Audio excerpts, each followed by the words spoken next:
మనము ఈ నెలలో బయలుపట్టణ కొరకై సర్వాంగ కవచము ధరించుకొనుడి అనేటువంటి అంశం మీద ధ్యానిస్తున్నాము. అపోస్తలుడైనటువంటి పౌలు ఎఫెసు సంఘస్థులకు రాసినటువంటి ఈ పత్రికలో అక్కడున్న పరిస్థితులు ఎలా ఉన్నాయి అన్న మీరు స్ట్రైట్గా వేసుకోండి. ఎందుకంటే తొంగి చూసి మెడ పట్టుకోవచ్చు. కాబట్టి ఎఫెసు సంఘస్థులకు ఈ పత్రిక రాస్తూ వచ్చినప్పుడు అక్కడున్న సంగతుల విషయం, అక్కడున్న ప్రజలు, అక్కడున్నటువంటి అపవిత్రమైనటువంటి సంఘటనలో కలిసిపోకుండా బలహీనులు కాకుండా మీరు బలవంతులై ఉండాలంటే దేవుడిచ్చు సర్వాంగ కవచం ధరించుకొనుడని వారికి ఈ సందర్భంలో రాసిన మాటలు ధ్యానిస్తున్నాం. ఎందుకు దేవుడిచ్చు సర్వాంగ కవచం మనం ధరించుకోవాలనే దానికి మొదటి బైబిల్ పఠంలో ఆపద్దినమున అపవాదిని ఎదిరించడానికి అని. ఎప్పుడు మనము ఆపద దినం అంటే ఎప్పుడైతే క్రీస్తుకు దూరంగా వేరుగా ఉంటామో, క్రీస్తు లేని వారిగా ఉంటామో అదే మనకు ఆపద దినం. విశ్వాసమును కోల్పోయి దేవునికి దూరస్థులమైనప్పుడు శత్రువు సులభంగా మనల్ని మోసగించి వాడు రకరకాల పరిస్థితుల ద్వారా మనల్ని వాడు మనపై దాడి చేసే అవకాశాలు ఉన్నాయి కనుక అదే మనకు ఆపద దినం అని కొన్ని సంగతులు చూస్తూ వచ్చినాం. రెండో భాగంలో ఆపద్దినమున మనం నిలబడటకు శక్తివంతులై ఉండాలా అని చూస్తూ వచ్చాం.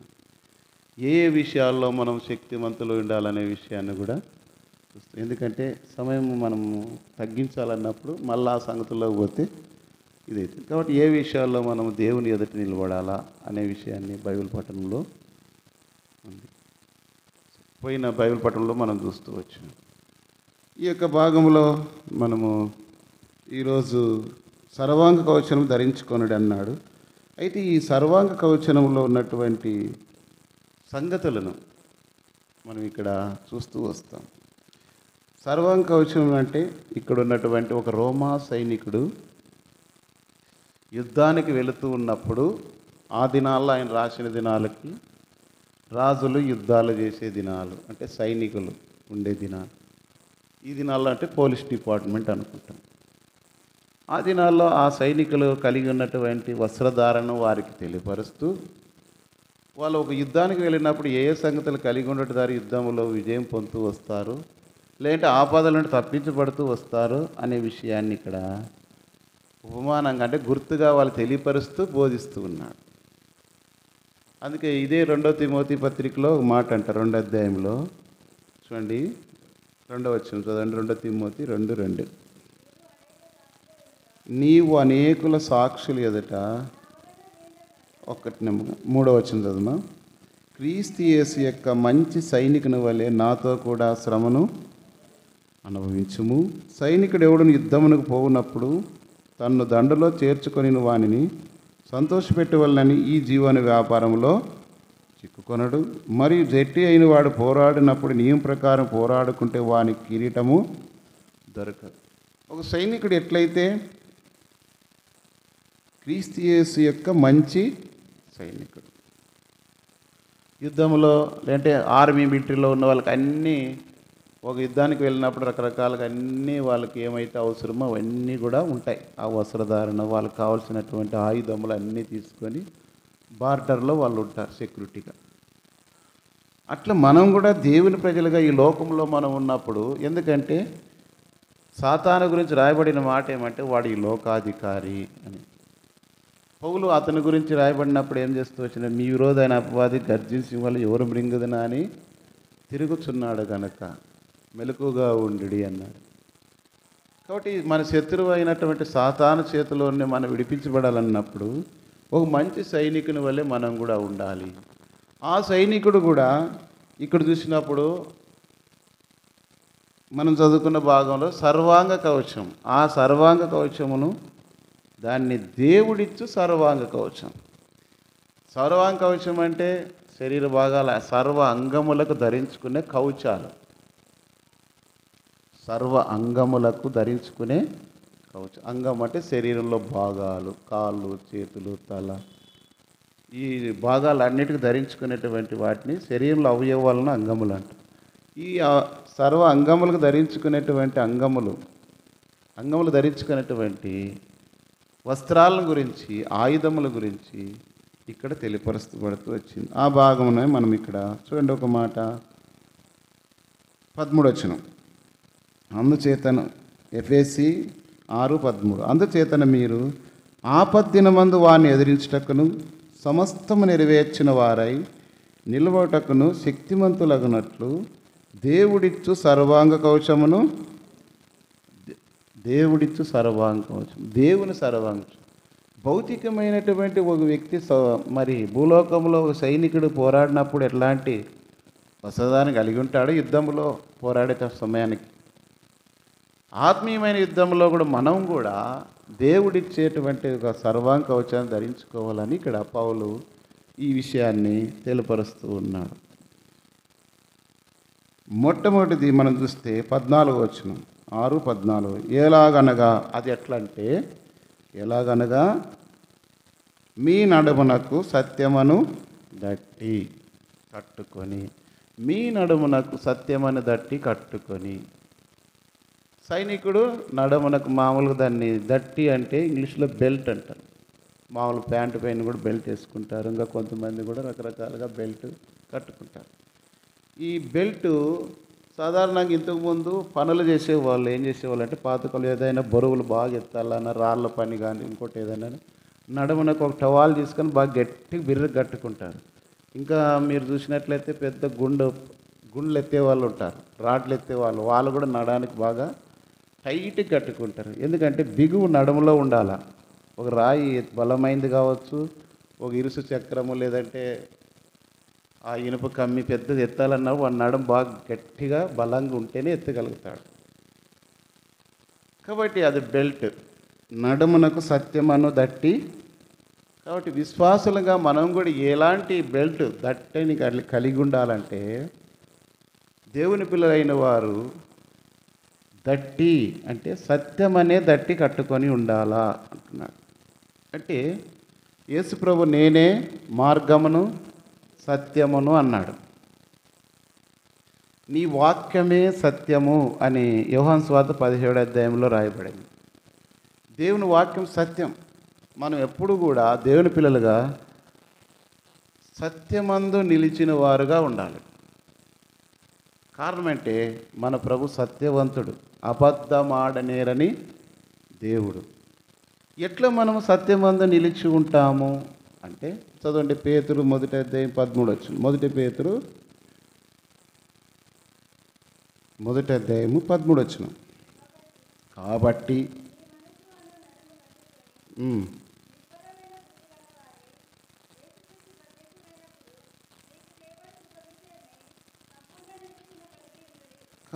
కాబట్టి మీ మనస్సు అని నడము కట్టుకో.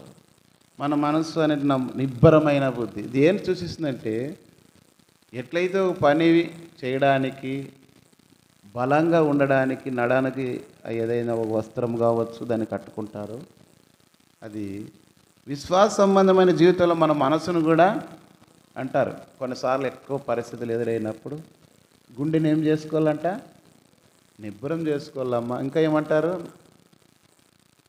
మనసును ఏం చేయాలంట, రాయి చేసుకోవాలా అంటారు. కొన్ని పరిస్థితులు వచ్చినప్పుడు ఏమంటారంటే, ఉదాహరణకి సడన్గా ఏదో జరగరాని సంఘటనలు జరిగినప్పుడు ఏడుస్తున్నారనుకో, పిల్లలకు కావచ్చు, భార్యకు కావచ్చు, వాళ్ళ బంధువులకు అదే చెప్తారు. ఏమంటే మనసు నిబ్బరం చేసుకోవాలమ్మా అంటే, మనం అనేకమైన పర్యాయంలో ఈ లోకములో పరిస్థితులు ఎదుర్కోవాలన్నప్పుడు ఎలా ఉండాలంటే గుండె నిబ్బరం చేసుకున్న జీవితం. ఇక్కడే అంటాడు 23 వచ్చిన మాట చదవండి.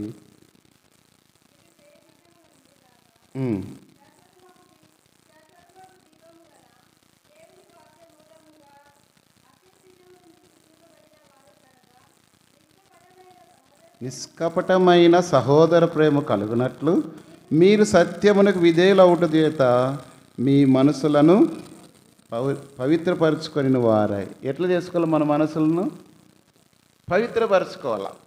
మనలో సత్యం ఉండాలన్నప్పుడు ఏం చేయాలా? మనలో ఏముండాలా? మన హృదయాలను పవిత్రపరచుకోవాలి. పవిత్రపరచుకోవాలంటే యేసు రక్తం ప్రతి పాపను కడిగి మనలను పవిత్రపరచుకోవాలి.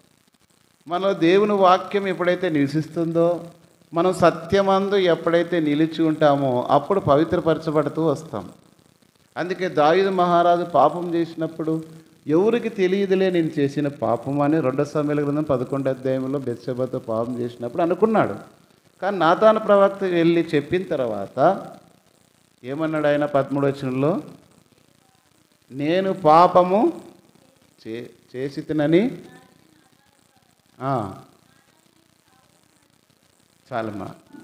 1 కీర్తనలు 51:6, నీవు అంతరంగములో సత్యమును చాలమ్మా. ఏమంట? ఎక్కడుండాలి సత్యము? అంతరంగములో. అంతరంగములు అంటే మన హృదయంలో ఏం నిలిచి ఉండాలంట? సత్యము. దేవుని పిల్లలుగా మనము వాళ్ళు అబద్ధమాడరు అని సాక్ష్యం కలిగిన వారిగా ఉండాలి. మన నోట ఎప్పుడు కూడా అబద్ధమైన సంగతి మాట మాట్లాడకూడదు. ఏమన్నాడంటే ప్రభు శిష్యులకు బోధించినప్పుడు మత్తయి సువార్త 5వ అధ్యాయము 38 అనుకుంటాను, నీ మాట అవునంటే అవును, కాదంటే కాదని ఉండాలన్నాడు.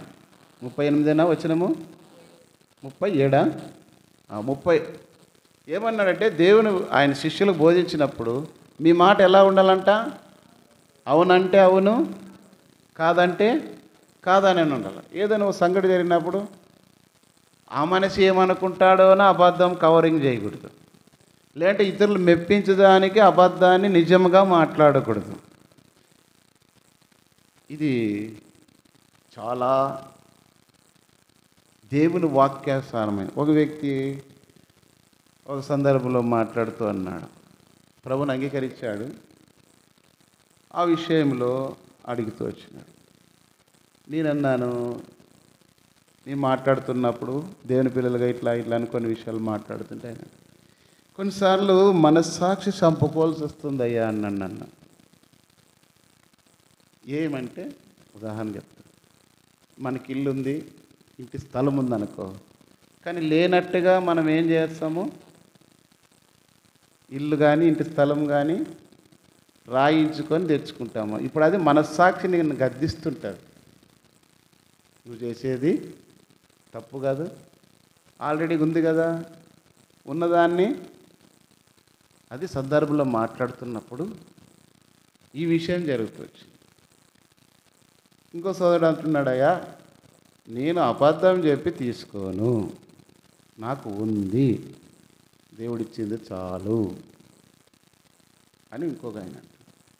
ఈ పోరాటంలో అతనికి ఏమైపోయిందంటే మాట్లాడుతున్న సందర్భంలో దేవుని వాక్యం ఏముండదంటే, నువ్వు అంతరంగంలో దేవుడు సత్యము కోరుతుంటాడు. నువ్వేమనుకుంటున్నావు? ఎవరికి తెలియదులే, ఎవరు చూడలేదులే, నేను ఇది రహస్యమైనవని అనుకుంటావు. కానీ 1 సమూయేలు 16:7 రాయబడి, మనుషులైతే పై రూపం లక్ష్య పెట్టుదురు కానీ దేవుడు హృదయ అంతరంగములను లక్ష్య పెడుతుంటాడు. చాలా జాగ్రత్తగా ఉండాలి. అందుకే నీ మనస్సాక్షి కల్మషం తోచుకున్నట్లుగా ఒక కంట్లోకి చిన్న నలకబడింది అనుకో, ఎలా ఉంటుంది అది? అది తీసిపోయే వరకు కూడా మనకి ఇబ్బంది. అంతేకాకుండా ఏదో తిన్నప్పుడు పట్టి సొందులు ఏదైనా ఇరుక్కుపోయింది అనుకో, దాన్ని ఏదో రకంగా బయటికి పంపించే వరకు మనకు ఇబ్బందిగానే ఉంటుంది. అందుకే ఉంటుంది, కంట్లో నలుసు, చెప్పులో రాయి, చెవులో జోరీగా, ఇంట్లో భార్య పోరు, 3 4 ఒకటేనంట. కంట్లో నలకున్నట్లే కొంతమంది ఉంటారు, ఏడిపిస్తూనే ఉంటారు. నలగబడిన వాళ్ళు ఏం చేస్తుంటారు? ఏడుస్తూనే ఉంటారు. చెప్పులో రాయి ఒత్తుకునే ఉంటుంది, చెవులో జోరీగా మొత్తుకుంటూనే ఉంటుంది. అట్లా ఇంట్లో పోరు అంటే భార్య పోరు అట్లుంటుందని ఏమన్నా పద్యంలో చెప్పినాడు. కాబట్టి దేవుని పిల్లలుగా మన అంతరంగంలో ఏముండాలా? ఒకవేళ మనం సత్యము లేకపోతే ఏమంటున్నాడంటే, యోహాను సువార్త 8:44 వచనంలో యేసు ప్రభు వింటున్నటువంటి పిల్లలు ఏమంటున్నాడంటే, మీరు మేము అబ్రాహాము సంతానం అని మేము ముందు వచ్చిన వాళ్ళు రాయబడింది. అయితే ప్రభు అన్న మీరు అబ్రాహాము సంతానం అని నాకు తెలియని, అయితే మీరు నా వాక్యమునకు చోటు లేదు కనుక ఎన్నో వచ్చినాం అది చదువు.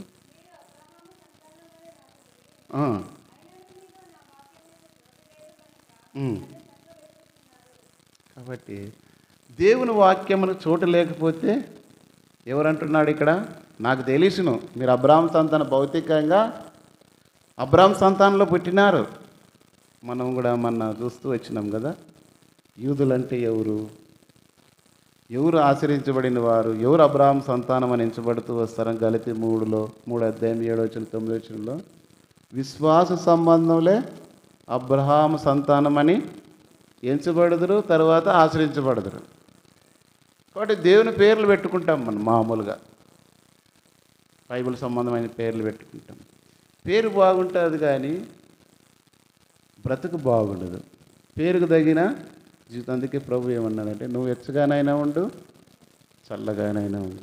నులివెచ్చగా ఉండడం అంటే పేరు ఒక రకంగా ఉంటుంది, బ్రతుకు అంటే జీవితం ఒక రకంగా ఉంటుంది, సత్యమందు నిలిచి ఉండేది కాదు.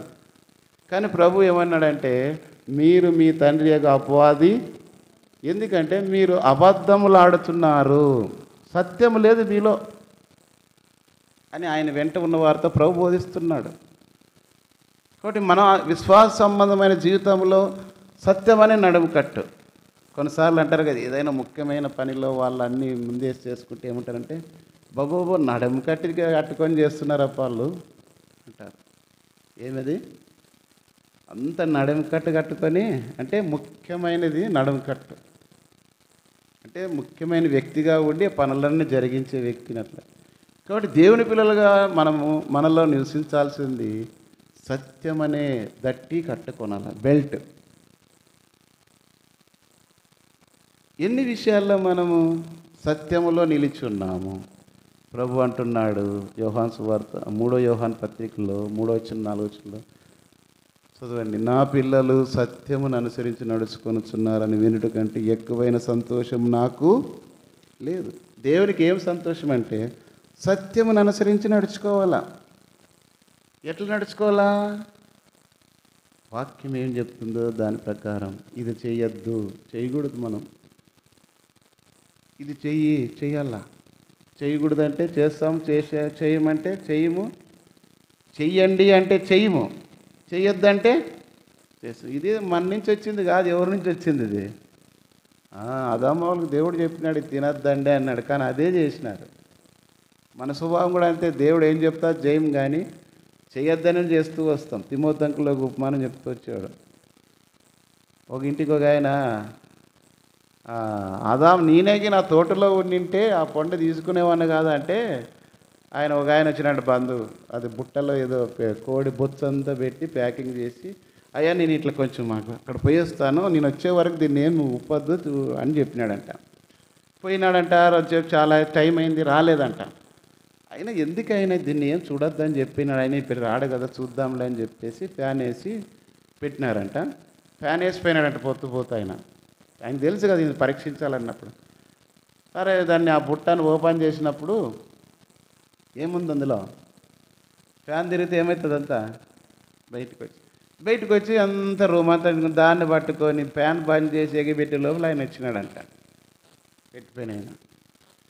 అది చూడయ్యా మానవ స్వభావం అంటే. చెప్పింది చేయము, చేయండి అనింది చెయ్యము, చేసేది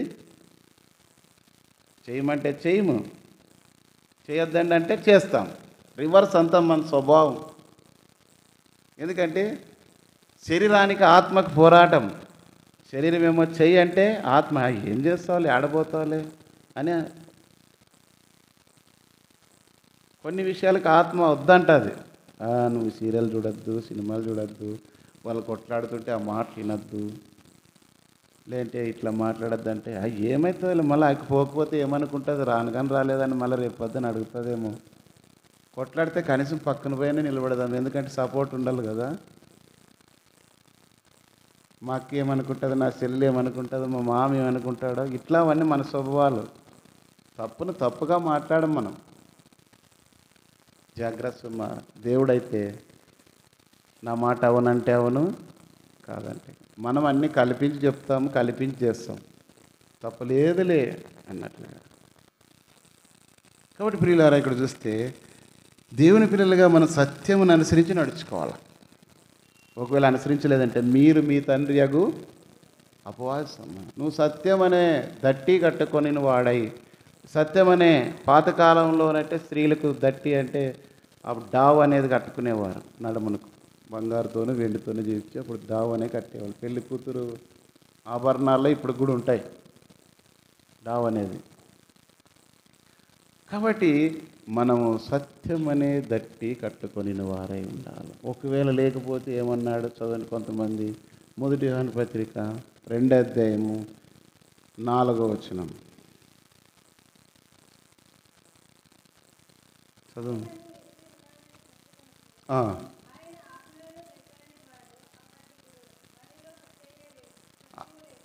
ఆయనను ఎరిగున్నానని చెప్పుకొనొచ్చు, నాకు అదంతా తెలుసు అని చెప్పుకొని ఆయన ఆజ్ఞలను గైకొనని వాడు మీకు తెలుసు, వాక్యం అంతా తెలుసు, ఏం చెప్తున్నారో, ఏం చేయాలో, ఏం చేయకూడదు అని తెలుసు. కానీ ఆ వాక్యం ప్రకారం చెయ్యని వ్యక్తుల గురించి దేవుని వాక్యం ఏం రాయబడిందంట? అబద్ధికులు. ప్రకటన 21:8 రాయబడింది. అబద్ధికులందరూ కూడా అగ్నిగుండంలో వేయబడే లిస్టులో అబద్ధికులు కూడా ఉన్నారు. మళ్ళీ ఈరోజు ప్రభు వస్తే మనం అబద్ధం ఆడలేదా? ఎత్తబడుతున్నామా? పరీక్ష చేసుకో. ఎవరి గురించే ఆలోచించద్దు, నిన్ను గురించి నీవే. మనకుంటే స్వభావం ఇతరుల గురించి ఆలోచిస్తాం, మన గురించి ఆలోచించు. కాబట్టి దేవుని పిల్లలుగా షద్రక్, మెషక్, అబేద్నెగోలకు ఆ రాజ్యంలో ఒక శాసనం వచ్చింది. ఎవరంటే ఈ ప్రతిమకు అందరూ కూడా మొక్కాలి అని. అందరూ యూదులతో సహా మొక్కేసినారు. వాళ్ళ ముగ్గురే లేరాడ, లేదంటే నలుగురే దానిలతో సహా లేరు. చాలామంది అందరూ కూడా ఎందుకు వచ్చింది లేవో మనకు కూడా అందరితో పాటు నా అంటే అయిపోయింది కదా, నలుగురితో పాటు నేను కూడా అని పోయినారు. కానీ వీళ్ళిద్దరు ఏమన్నారు? 3:16 దానియేలు గ్రంథంలో షద్రక్ను, మెషక్ను, అబేద్నెగోను రాజుతో ఇలాగ చెప్పరి, నెబుకద్నెజరు, ఇందుని గురించి మీకు ప్రత్యుత్తరం ఇవ్వాలన్న చింత మాకు లేదు.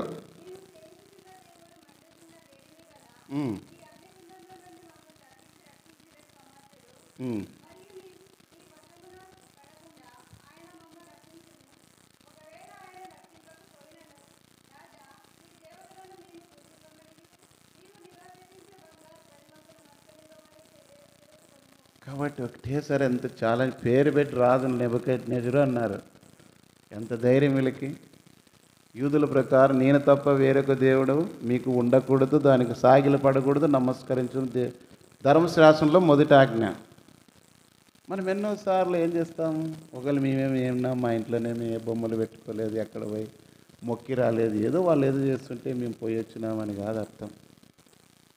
దేవుని కంటే ఎక్కువగా నీ జీవితంలో దేన్నైతే ప్రేమించి దాన్ని చేస్తుంటే అదే ప్రతిమ, బొమ్మ. దేనికి మొక్కుతున్నావు అంటే దేవుని కంటే దానికి స్థానం ఇస్తున్నావు అని అర్థం. నువ్వు విగ్రహం లేకపోవచ్చు, కానీ దేవుని కంటే కొంతమందికి డబ్బులంటే, కొంతమందికి పేరు ప్రతిష్టలంటే, కొంతమందికి బట్టలంటే, కొంతమందికి బంగారం అంటే, లేదా కొంతమందికి నలుగురిలో గౌరవ ప్రధానం మరి అవన్నీ ఉండాలంటే చాలా ఇష్టాలు ఉంటాయి అన్నీ. కొంతమంది మేమంటే, మా కుటుంబం అంటే, లేదంటే మా పిల్లలు గొప్పగా ఉండాలంటే రకరకాల. మంచిదే, దేవుని వాక్యంలో ఉంది. కాకపోతే దేవుని కంటే ఎక్కువగా ఉండటమే అది విగ్రహం. మరి నువ్వు ఇప్పుడు పరీక్ష చేసుకో. సత్యమందు నువ్వు నిలిచున్నావా? సత్యం అనే దట్టి నువ్వు కలిగి ఉన్నావా? ఇది మొదటిగా మనము ధరించుకోవాల్సినటువంటి సర్వాంకాశంలో మొదటిది సత్యం అనే దట్టి. ఒక్కదానికి ఇంత ఉంది, దాదాపు 6 ఉన్నాయి. మిగతా వారిని టూకీగా పరిచయం చేసుకుంటూ వెళ్ళిపోతుంది. కాబట్టి మొదటిగా సత్యం అనే దట్టి. నీవు ఆత్మీయ జీవితంలో సత్యము అందు నిలిచి ఉండాలంటే వాక్యమే సత్యం. వాక్యం అందు నిలిచి ఉండాలా, ధరించుకొని ఉండాలి. సర్వాంకాశం మొదటిది సత్యం అనే దట్టి. ఇది రెండవది నీతి అనే మైమరువు. మైమరువు అంటే కవచం అంట. ఈ యొక్క మామూలు బుల్లెట్ ప్రూఫ్ అంటారు దాన్ని. అదేమంటే ఎవరైనా ఒకవేళ తుపాకీతో కాల్చినా, కత్తితో దాడి చేసినా ఆ శరీరంలో ఈ భాగాలకి గుండె కావచ్చు, ఈ లంగ్స్ కావచ్చు, ముఖ్యమైన భాగాలు ఉంటాయి కాబట్టి తగలకుండా కాపాడేదే కవచం. ఈ కవచమును నీతి అనే మైమరువు అనేది ఇక్కడ ఈ భాగమును గురించి తెలియపరిచినప్పుడు ఇది మీకు ఎగ్జాంపుల్గా ముందుగా జరిగిన సంఘటన చరిత్రలో ఏమంటే, ఇందిరాగాంధీ 1983లో ప్రధానమంత్రిగా ఉన్న సమయంలో ఆమె ఎప్పుడు కూడా బుల్లెట్ ప్రూఫ్ జాకెట్ వేసుకుంటారు. అంటే ఇక్కడి నుంచి ఇంతవరకు కూడా బుల్లెట్ ప్రూఫ్ జాకెట్ ఉంటుంది. కానీ ప్రతిరోజు కూడా ఆమెని గమనించి ఆ విషయాలు జరిగిస్తున్నప్పుడు తన ఇంటి దగ్గర ఉన్నటువంటి కాపులా ఉండే వాళ్ళే ఆమెను కాలుస్తారో ఆమెకు తెలియదు కనుక ఉదయం అర్లీ మార్నింగ్ ఆమె 8 గంటల ప్రాంతంలో ఇంకా బయటికి పోలేదు కాబట్టి తన ఇంటి ఓవర్లో ఉన్న సమయంలోనే సెక్యూరిటీ సిబ్బందిలో ఉన్న 2 వ్యక్తులు ఏం చేసినారంటే ఆమె అర్లీగా సిద్ధపడుతున్న సమయంలో బయటకు వచ్చినప్పుడు ఆమెను ఏం చేసినారు, 2 వెళ్ళి కాల్చినారు. దాదాపు సుమారు చాలా బుల్లెట్లు దిగిపోయినాయి. అక్టోబర్ 30న ఇందిరాగాంధీని కాల్చింది 31 కదా,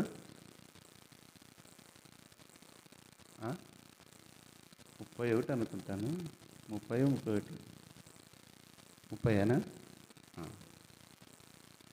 సరేలే ఎప్పుడో ఒకసారి దానికి మనకి. కాబట్టి ఆమెను కాల్చేసినారు, చనిపోయింది. ఎంత ప్రయత్నం చేసి కారణం ఆమె అప్రమత్తంగా ఆ బుల్లెట్ ప్రూఫ్ జాకెట్ లేకపోవటం వలన ఎంతో ఉన్నతమైన పదవిలో ఉంది, ప్రధానమంత్రిగా దేశాన్ని శాసించేది.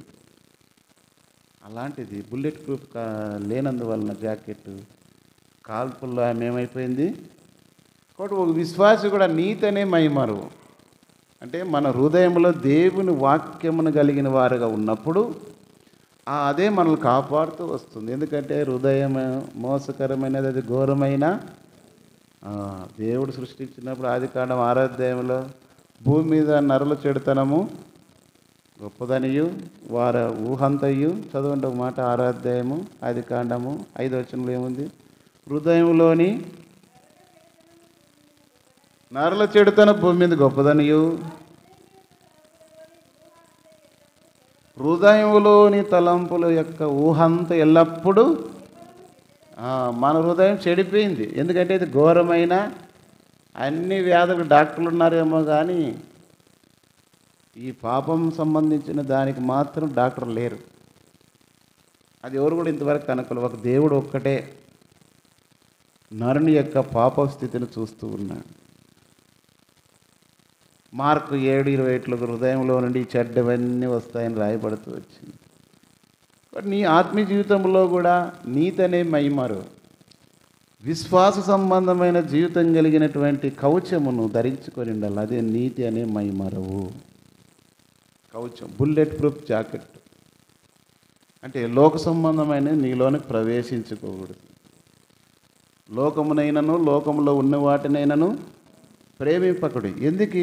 లోకంలో ఉన్నదంతయు శరీరాశ, నేత్రాశ, జీవవడం తండ్రి వలన పుట్టినవి అవి ప్రవేశించినవంటే నువ్వు తండ్రికి దూరం అయిపోతావు, దేవుని దూరం అయిపోతావు. ఎందుకంటే లోకాశల వైపు లోతు చూసినాడు.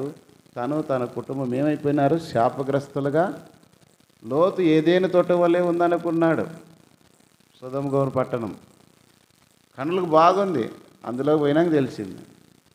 కాబట్టి దేవుని పిల్లలు మనం ఏమనుకుంటామంటే అబ్బా దీంట్లో భలే ఉంది, ఎంత గౌరవం ఉంది, ఎంత మర్యాద ఉంది, లేదంటే నా పేరు ప్రతిష్టలు ఉన్నాయి, లేదంటే నేను ఎందున్నాను అక్రమంగా అన్యాయస్తులుగా రకరకాలుగా ఉండి దేవుని రాజ్యం కొరకు దేవుని రాజ్యం పోగొట్టుకునే స్థితి మనకు ఉండకూడదు.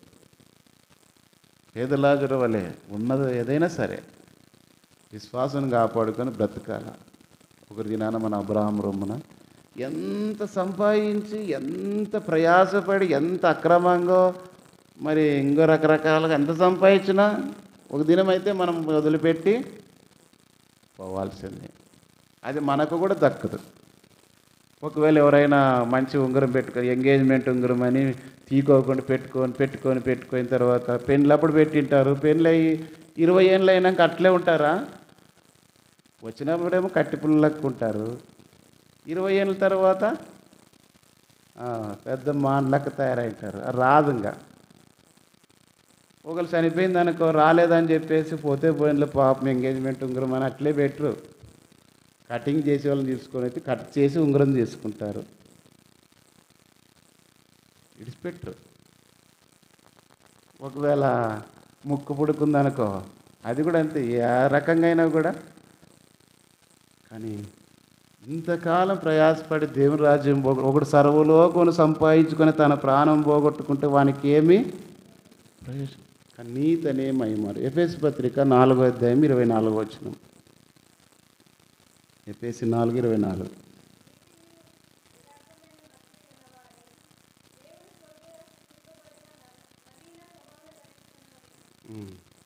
ఏమది నీతి అనే మహిమారు అంటే? చదువు ఇంకొకసారి నిదానంగా చదువు, మనకేం తొందర లేదు, అంతా ఇన్లీడే ఉన్నాయి.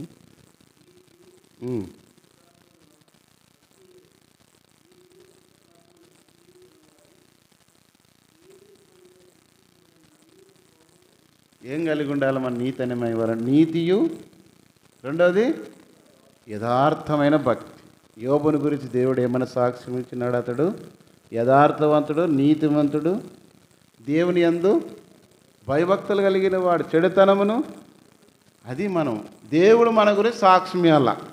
ఎప్పుడు మన హృదయము దేవునికి ఇష్టంగా ఉన్నప్పుడు. మళ్ళీ అలాంటి జీవితంలో నీతి అనే మహిమరు కలిగి ఉన్నావా? అంటే నీ హృదయంలో దేవునికి స్థానం ఉందా? దైవ సంబంధమైనటువంటి జీవితంలో నువ్వు ఉన్నావా? అదే నీతి అనే మహిమరు. అందుకే సామెతల గ్రంథం 4వ అధ్యాయంలో ఒక మాట అంటాడు, 4:23లో, నీ హృదయమును భద్రముగా కాపాడుకొని ఎడలా.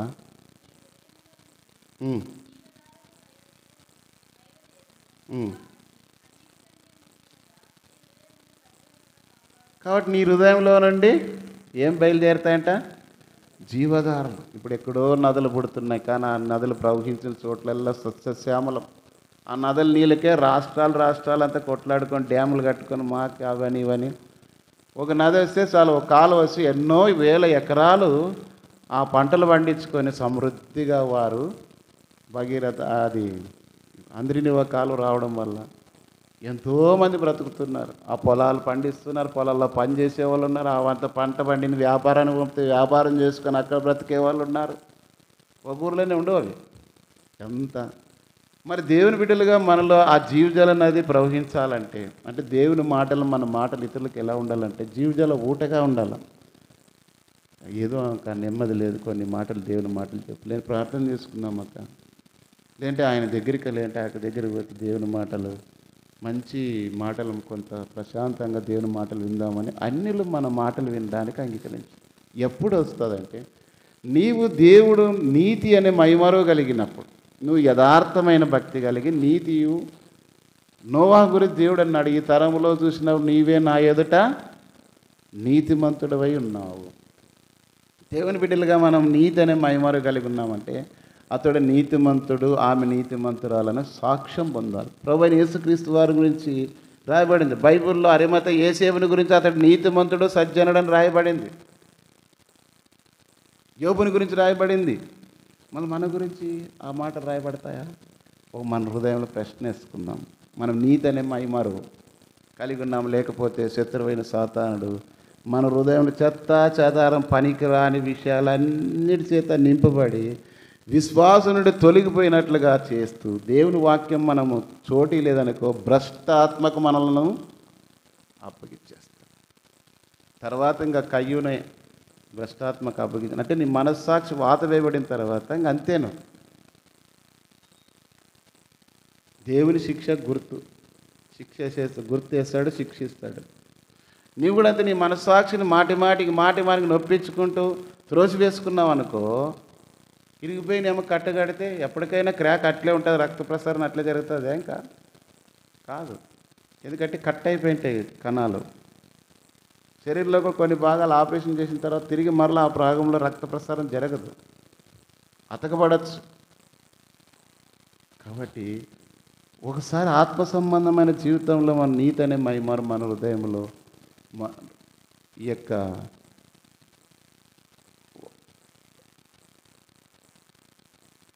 యొక్క మనం ధరించుకున్నటువంటి భాగంలో రెండవది నీతి అనే మైమరు లేకపోతే మన హృదయం చెడిపోయిందనుకోండి.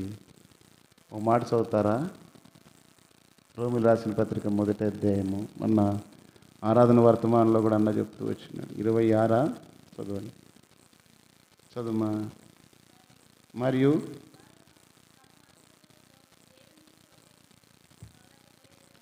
తమ మనసులో దేవునికి చోటు ఇయ్యనొల్లకపోయిరు గనక చేయరాని కార్యములు చేయుటకు దేవుడు భ్రష్ట మనసుకు వారిని మనకు గుర్తేం తెలుసా? వాళ్ళు అన్నీ భయం లేకుండా చేస్తున్నారంటే కారణం ఏమంటే చిన్నగా భ్రష్టాత్మకు వాళ్ళు దేవుడు అప్పగిస్తున్నాడు అని అర్థం. మనం గుర్తించాల్సింది. కుక్కలు ఉంటాయి, పిచ్చి కుక్కలు ఉంటాయి.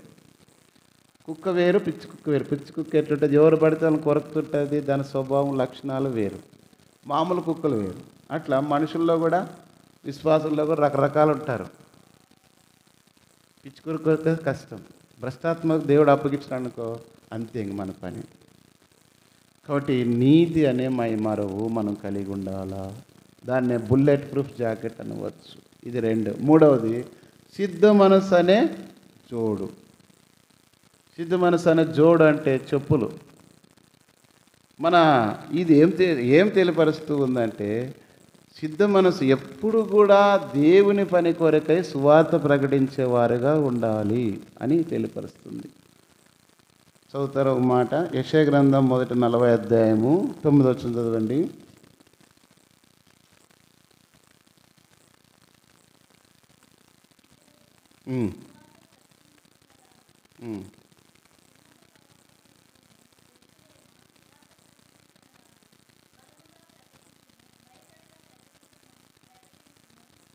కాబట్టి ఇక్కడ ఇంకో మాట యెషయా గ్రంథంలో ఉంది, గుర్తురాట్లేదు, కానీ రోమిలు రాసిన పత్రికలో కూడా ఉంది.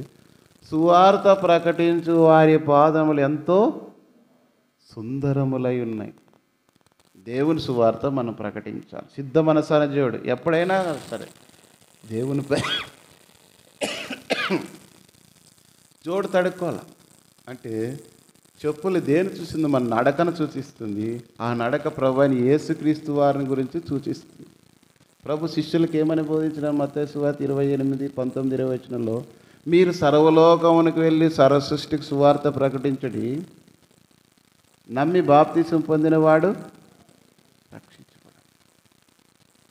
కాబట్టి మీరు సర్వలోకానికి వెళ్ళి సర్వసృష్టికి సువార్త ప్రకటించడంటే మనం ఊరు వదిలిపెట్టుకోము, మన ఇంటి పక్కల వాళ్ళకు కూడా సువార్త చెప్పము. సిద్ధ మనస్సు అనేదే లేదు. ఎందుకంటే మన సాక్ష్యము మన కలిగి ఉంటే ఇతరులు చెప్తాం. రోజు మన బతకంతా చూసిన వాళ్ళు మన మాటలు నమ్ముతారా? కాబట్టి బయట పోయి సువార్త చెప్పేది, వాక్యం చెప్పేది వేరు. కానీ స్థానిక సంఘములో సువార్త చెప్పేది, తాను నివసించే స్థలంలో దేవుని వాక్యం చెప్పాలన్నా, వాళ్ళు ఎదుట దేవుని పిల్లలుగా మనం బైబిల్ పట్టుకొని నడుచుకోవాలన్నా చాలా కష్టమైన పని. అందుకే ప్రభు స్వదేశంలో ఏ ప్రవక్త ఘనత ఉంది. ఎందుకంటే అంత ఆ ఇంట్లో పొగ ఇంట్లోకి తెలుసు, ఇంట్లో వాసన తిరుగువాత ఆ ఇంట్లోకి తెలుసు. చాలా కష్టం. అంత సులభమైన పని. వేరే ఊరికి పోయి ఎవరైనా చెప్పచ్చు, కానీ సమరేశ్రీ చెప్పింది. నేను యేసు ప్రభువుని అంగీకరించిన తర్వాత, ఆయన మాటకు లోబడిన తర్వాత, నేను చేసినవని నాతో చెప్పి నేను క్రీస్తు కాడా. 29 ఆ మాట చెప్పింది. 39కి వెళ్ళే లోపుగా ఏమని? నేను చేసినవన్నీ నాతో చెప్పిన స్త్రీ యొక్క మాటను బట్టి అనేకులు ఆయన యందు, అదే ఊర్లోనే ఉంది. కానీ ఆమె జీవితం అంతా చూస్తూ వచ్చినప్పుడు ఆమె చెప్పిన మాటను బట్టి కింద 40-42 వచనాలు చూస్తే అనేకులు దేవుని యందు విశ్వాసం ఉంచుతున్నారు. ఒకవేళ ఏమి మనం అట్లా లేం కాబట్టి ఆడ చెప్తావులేనా, ఏదో మందిరానికి వచ్చేదాకా ప్రార్థన చేయమంటే చేస్తాం, ఎవరెవరు దేవుడు బాగున్నారని చెప్తారంటే అది కుదరదు. పౌలు ఏమన్నాడు చదవండి, 1 కొరింథీయులకు రాసిన 9:16 చదవండి.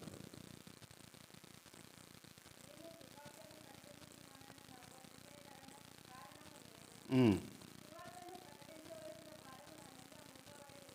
ఉమ్.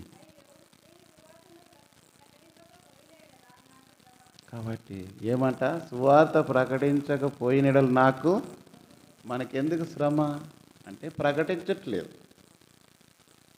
ప్రతి ఆదివారం కూడా బలలో పాల్గొంటున్నాము.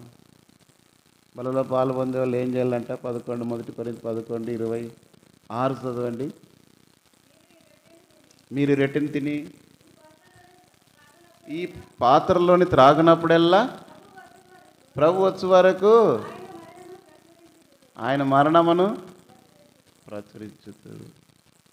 యేసు ప్రభు ఎందుకు చనిపోయినాడు, ఎందుకు ఈ రెట్టిగా మార్చబడినాను మనం గుర్తించి, నువ్వు పాలు పొందినప్పుడు సువార్త పొందని, మళ్ళీ మేము పొందాం కదా, మాకేం లేదనదు. పొందని ఎడల నీకు శ్రమ. చాలామంది చూస్తాము బలలో పాల్గొందరు, రక్షణ మారుమందు పొందినారు, బాప్తిజం తీసుకున్నారు, మళ్ళీ అదేమో అర్థం కావట్లేదు. ఎందుకంటే ఏ వ్యక్తి పరిపూర్ణుడు కాదు. మేము కూడా ప్రతిదినం ప్రతిసారి వాక్యం చెప్పాలన్నా, పులిపీఠం ఎక్కాలన్నా చాలా భయం, పరిస్థితి తప్పదు కాబట్టి ఎక్కి చేయాల్సి వస్తుంది.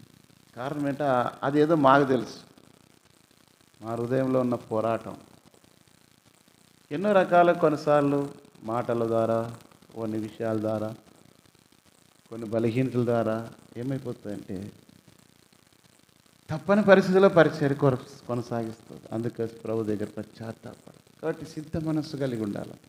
దేవుని పని అంటే సిద్ధ మనస్సు కలిగి ఉండాలి.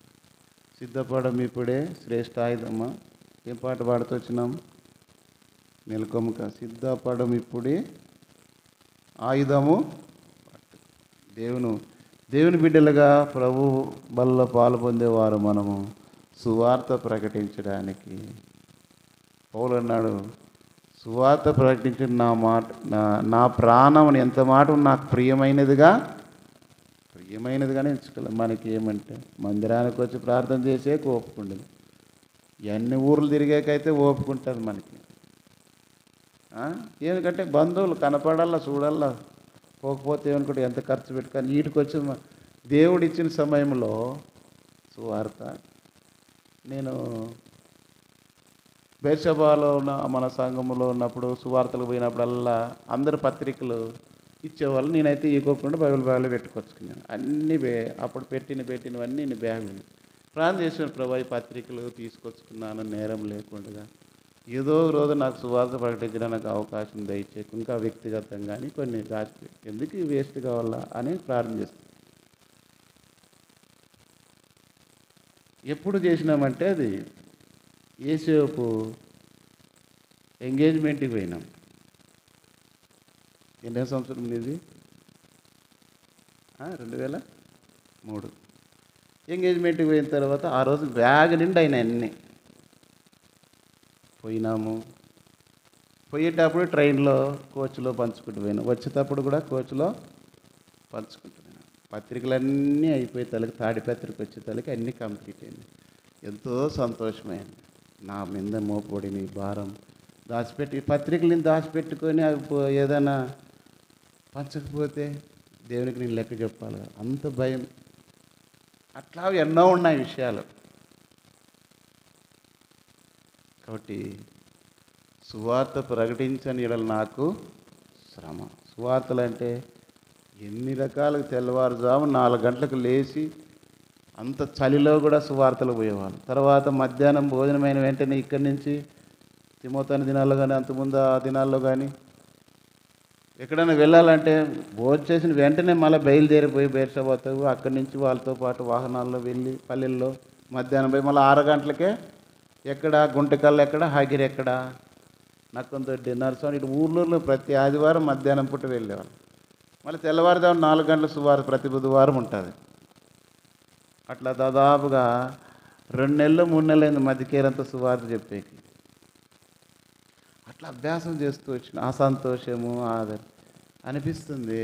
లాస్ట్కి ఎట్లయిపోయినామంటే ఇప్పుడు చల్లగానైనాను వెచ్చగాను చేస్తామంటే మాకు సహకారం లేదు. ఎట్లా చేయాలి ప్రభా? ఎవరు సహకరించారు? ప్రభా ఈ నేరం మా మీద ఉంచుకుంటే పరిస్థితులు అలా అయిపోయినాయని ఎంతో బాధ. ఇది సిద్ధ మనస్సు అనేది చూడు. దేవుని కొరకే నీకు సిద్ధ మనస్సు ఉందా? నేను దేవుని యొక్క సువార్త ప్రకటించాలి. కాబట్టి ఒకవేళ అందుకే లూకా సువార్త 9:62 వచ్చింది చదవండి ఒకరు. లూకా సువార్త 9:62. యేసు నాగటి మీద చేయి పెట్టి వెనక తట్టు చూచువాడు ఎవడను. కాబట్టి దేవుని బిడ్డలైన మనము నాగట్టి మీద చేయబెట్టి అంటే దేవుని కొరకై తీర్మానం చేసుకొని దేవుని పని కొరకై దేవుని బిడ్డలుగా రక్షణ మార మనసు పొంది ప్రభువులలో పాలు పొంది బాప్తిస్మం ఇచ్చేటప్పుడు కూడా నువ్వు ప్రభు కొరకు సువార్త ప్రకటిస్తావంటే అవును ప్రభు నన్ను ముంచితే చాలని చెయ్యెత్తు అంటుంటాం. చేయలేదంటే ఇప్పుడు అబద్ధికులమా మనము కాదా? ఆ రోజేం చెయ్యెత్తు అంటే మేము తర్వాత చేయలేదు. ఇప్పుడు అబద్ధికులమా సత్యవంతులమా? అబద్ధికులే కదా.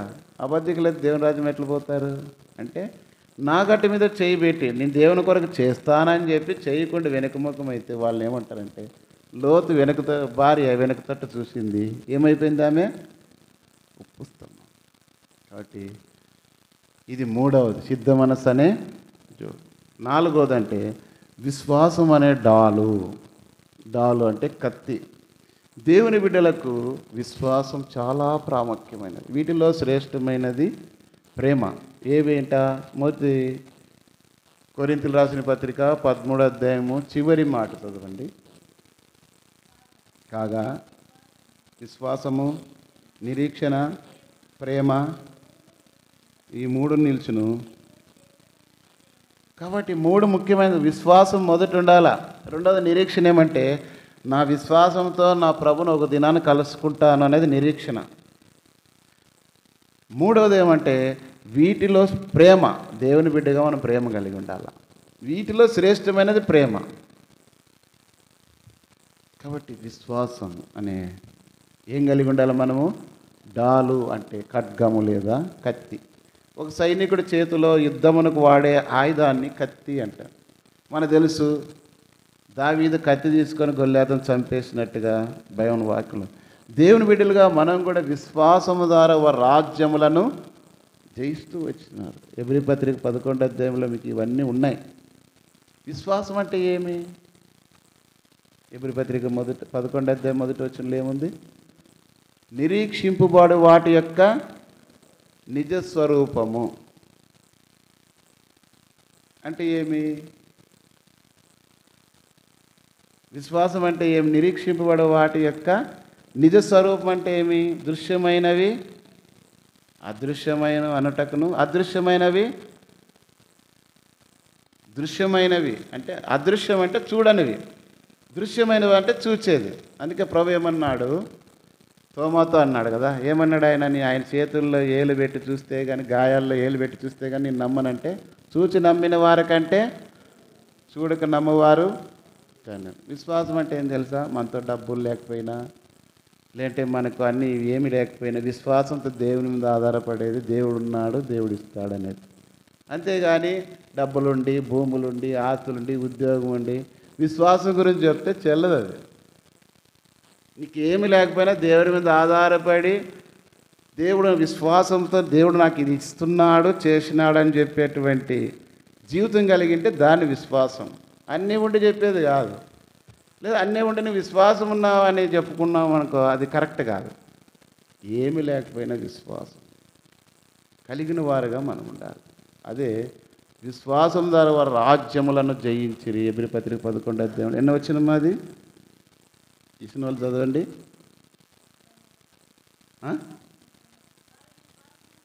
వారి విశ్వాసము ద్వారా రాజ్యములను, నీతి కార్యములను జరిగించిరి, వాగ్దానములను పొందిరి. ఎట్లా? విశ్వాసం అంటే అబ్రహాం గురించి మనకు తెలుసు. 75 ఏళ్ళలో ఆయన అబ్రహాంను పిలిచి నిన్ను గొప్ప జనంగా చేస్తానన్నాడు. 25 ఏళ్ళు ప్రభు కొరకు కనిపెట్టినాడు, సంతానం కొరకు ఇచ్చేది. 25 సంవత్సరాల తర్వాత 100 సంవత్సరాల్లో కుమారుని ఇచ్చినాడు. అందుకే అబ్రాహామును విశ్వాసులకు తండ్రిగా దేవుడు ఎంచుతూ వచ్చినాడు. అది విశ్వాసం. దేవుని బిడ్డలుగా మనకు ఉండాల్సింది విశ్వాసం ఉండాలా.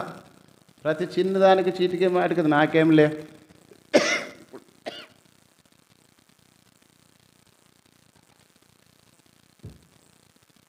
ఎట్లుంటారంటే కొంతమంది ఈ దినాల్లో అట్లా అయిపోయినాయి. మొన్న కూడా బండి తిప్పుకొని వచ్చినాడు, ఇద్దరు వచ్చినారు.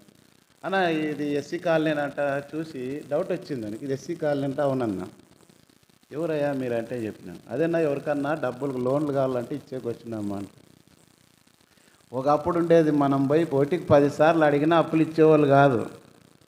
ఇప్పుడు తట్టుడే మీకు, అడుగుడే మీకు, అడుగుడే మీకు ఇవ్వడును. ఇంక నన్ను అడిగితే ఇంకా అడగకముందే వస్తున్నారు వాళ్ళు. ఇప్పుడు వస్తారు కదా వాళ్ళు స్పందన వాళ్ళు, ఇంకా వాళ్ళు ఇలా అమ్మ డబ్బులు ఎవరు 4 జమ వచ్చి అంగ ఎట్టుకు వచ్చినాయని చెప్పి తీసుకుని ఆ చీరలు, ఈ బట్టలు, ఆ బంగారు. ఆడవాళ్ళకి ఆశ ఎక్కువ కదా, పుట్టిందే వాళ్ళతో నుంచి. ఆశ పుట్టిందంటే మొదట వాళ్ళ నుంచే పుట్టింది, ఆవు నుంచే కదా. ఆవు పోయింది, ఒక పండు బాగుంది తిందామనుకుంది, తిన్న తర్వాత అందరు తెచ్చిపెట్టింది కదా. కాబట్టి ఇంకా తీసుకోవడము, ఇంకా అన్నీ అవి తీసుకునేటప్పుడు సంతోషంగా తీసుకుని జల్సా చేయడం, తీర్చేటప్పుడు మాత్రం ఊరందరికీ తెలిసిపోతుంది. ఎందుకంటే వచ్చిన వాళ్ళు అడుగుతుంటారు, పక్కన వాళ్ళు తిడుతుంటారు. ఇప్పుడు గ్రూప్లో కూడా అదే కదా, ఏం చేస్తారు.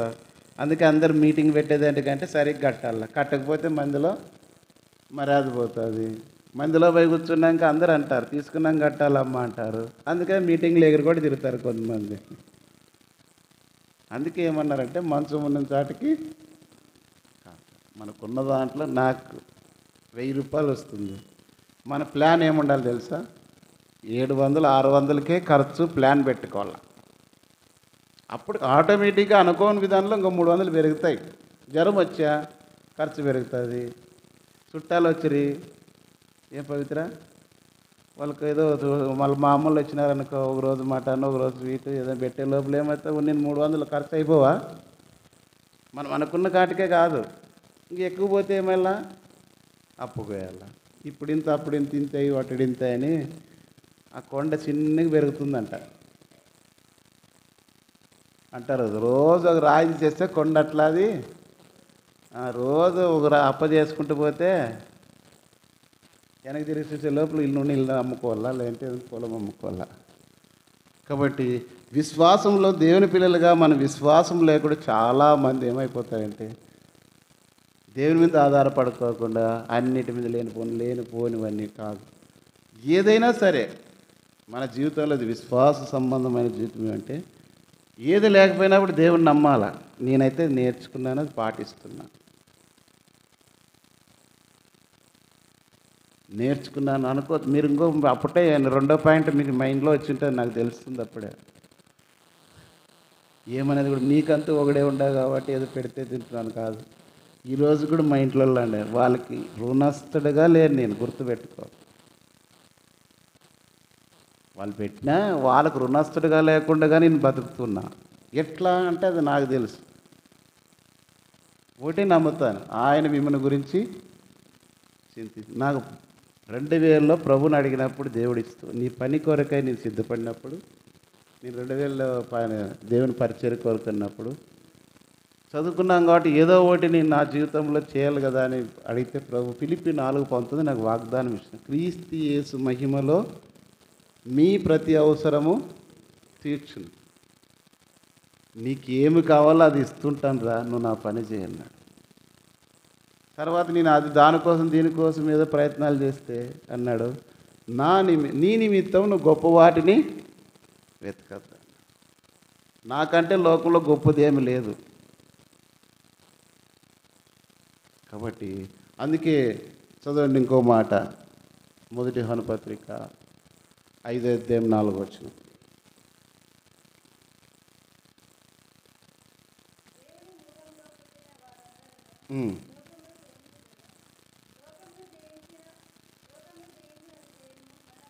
లోకమును జయించే విజయము మన విశ్వాసం.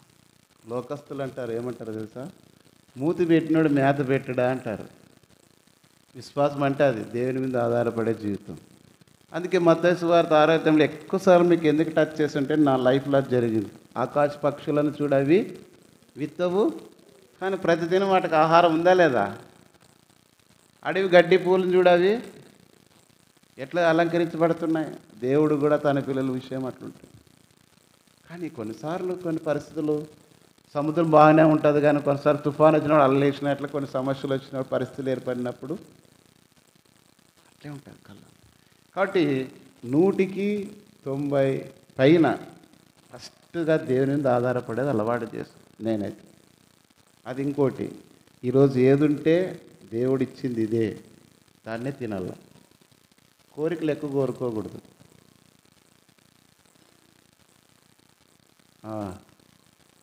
ఈ నాలుక కోరుతుంటుంది కానీ కోరి లాస్ట్కి ముంచుతుంది. కాబట్టి శరీరము, సుఖము, సౌఖ్యము, రుచులు అన్నీ కోరినప్పుడు దాన్ని అందిస్తూ పోయినట్లయితే ఇబ్బంది పాలవుతాం. కాబట్టి దేవుని పిల్లలుగా విశ్వాసం మీద ఆధారపడే అలవాటు చేసుకోవాలి. కాబట్టి విశ్వాసం అనే డాలు మనం కలిగిన వారుగా ఉండాలి. అందుకే అపోస్తలుడైన పౌలు ఒక మాట చదవండి, 2 తిమోతి 4:8 చదువుమా త్వరగా.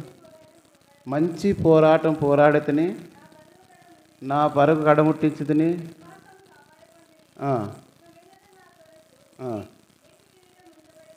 కాబట్టి మంచి పోరాటం, ఏం పోరాటం? దేవుని కొరకైన పోరాటం. మన కష్టాలు ఉంటాయి, బాధలు ఉంటాయి, నిందలు ఉంటాయి, దరిద్రత ఉంటుంది, ఇతరులకు ఉన్నట్లుగా మనకి ఏమీ లేవు. కానీ దేవుని కొరకు మనం పోరాడే పోరాటం ఎలాంటిది? దానికోసం అన్నీ వదులుకోవాలా, వ్యవహారాలు వదులుకోవాలా, లోక సంబంధమైన విషయాలు మానుకోవాలా. దేవుని కొరకై విశ్వాసంతో దేవుని కంటే గొప్పది ఏది కూడా ఉండకూడదు. ఒక్క స్టెప్ పక్కన వన్న నాకు వేరుగా ఉండి మీరు ఏమి కూడా వెంటనే ప్రభు అప్పుడు వెంటనే ఒక మాట తలంపులో ప్రార్థన చేసినప్పుడు, వాక్యం చదివినప్పుడు, లేదు చెప్తున్నప్పుడు. కాబట్టి దేవుని పిల్లలుగా మన విశ్వాసం పోగొట్టుకోకూడదు. నీతిమంతుడు విశ్వాసం మూలముగా జీవించు. మనం విశ్వాసంతోనే బ్రతకాలి. లేదా ఉందనుకొని ప్రభా నాకేం కావాలో నీకు తెలుసు, ఫస్ట్ ప్రభు ప్రార్థన చేస్తాం. ఏమైనా సరే కుటుంబంగా కూర్చొని ప్రభా పిల్లలకి ఇది కావాలా, నువ్వు మమ్మల్ని ఏర్పాటు చేసుకున్నావు, ఇది తీర్చిపడాలా, ఇది జరగాల, ఫస్ట్ దేవునికి అప్పగించి అలవాటు చేసుకోవాలి. కానీ అది చేయి. మనం ఫస్ట్ లోకమంతా తిరిగేసి వస్తాం, లాస్టింగ్ శాత కానప్పుడు తండ్రి నాయన సాయం తెచ్చి అందరిని అడిగితే అప్పీ లేదు, పెళ్ళికి పోవాలా, వాళ్ళకి అందరికంటే నేను గొప్పవాడు అనుకొని ఉంగరం వేయాలా, నెక్లెస్ వేయాలా, లేనప్పుడు నేను నమ్ముతారు లేదు కానీ 31st నైట్ 1వ తారీఖు కూడా బట్టలు లేకపోతే పాత వేసుకున్నాను కానీ అప్పకోసి బట్టలు తీసుకోలేదు. ఈవెన్ టుడే ఈ పొద్దు వరకు నేర్చుకునేది అప్పకోసి నా జీవితంలో నేను ఏది కూడా బట్టలు కొనుక్కోలేదు. వాస్తవం అది. నేను ఇక్కడ నిలబడి మళ్ళీ అబద్ధం చెప్పకూడదుగా చెప్తున్నా. పాత వేసుకున్నాను కానీ కొత్త వేసుకున్న వాళ్ళు కిందకు వచ్చున్నారు కానీ పాత వేసుకున్నాను నేను చెప్పిన వాక్యం, పాటలు పాడినా. దేవుడు వద్దన్నాడా? సంవత్సరం నిలబడిపోయిందా? వాగ్దానం మీనన్నాడా? కానీ మనం వచ్చిందనుకో ఏం 2 నెలల నుంచి అవుకొని ఇవి ఉండిన డబ్బులన్నీ పెట్టుకొని మళ్ళీ ఏం వాక్యం వింటారా, ఏం రాత్రి మేలుకుంటారంటే అది కూడా లేదు. ఏం పండగ బాగా జరిగిందా అంటే నేను చెప్పేది ఏం జరగల్లా అంటున్నా. ఏం జరిగింది? రాత్రాలు మేలుకొని మనం తిని బట్టలు వేసుకొని ఎగురులాడేదే.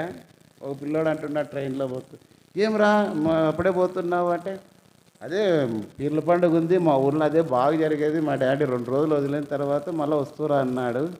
అంటే ఏమి ఈడుంటేనే పీర్ల పండుగ జరుగుతుందేమో మరి చదువుకునే మనకి. 2 రోజులు ఉంది కదా ఎందుకు పంపిస్తున్నామంటే, ఈడుండి అల్లరి చేస్తారు అది ఇది ఇట్లా, అందుకోసమే ఊరికే ఎందుకు అటు పోయి చదువుకుంటే క్లాసులు జరుగుతాయని అన్న బండిలో ట్రైన్లో పోతూ వచ్చు. కాబట్టి చదువుకునేవానికి పీర్ల పండుగతోనేమి ఉగాది పండుగ నమ్ముతారు లేదో. నేను చదువుకునే దినాల్లో కూడా ఎప్పుడు కూడా ఉగాది రోజు కూడా కనీసం రాలేదు హాస్టల్లో ఉంటే.